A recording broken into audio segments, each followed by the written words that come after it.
it's kind of funny how before the war, we had a big to do with the Strait of Hormuz and the control of it, and ships passing and oil getting to where it needed to get distributed to. And then in the middle of the war, somehow, some way, Iran became the governor of the Strait of Hormuz, where they were charging tolls for ships to get through. They were only letting the ones that they wanted to get through, mostly the ones that were heading to Asia, to China. Remember that the Strait of Hormuz is a very, very big way for oil to get to China.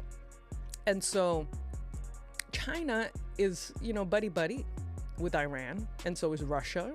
They're all, this kumbaya.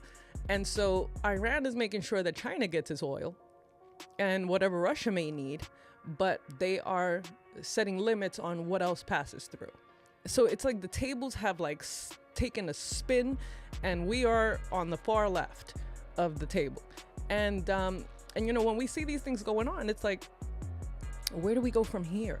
Where do we go from here? Because, the United States says that we don't get much of the oil from there. We get like 1% or whatever the case is, or something like that.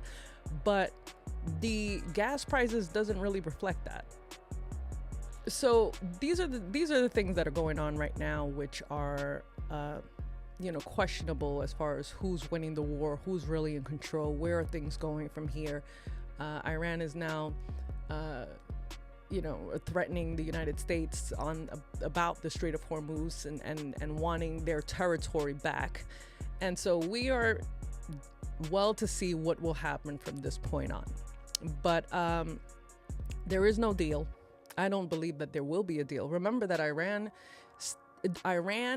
is not decimated completely. Iran pops up in Ezekiel 38 with its proxies, with China, with Russia, with Turkey.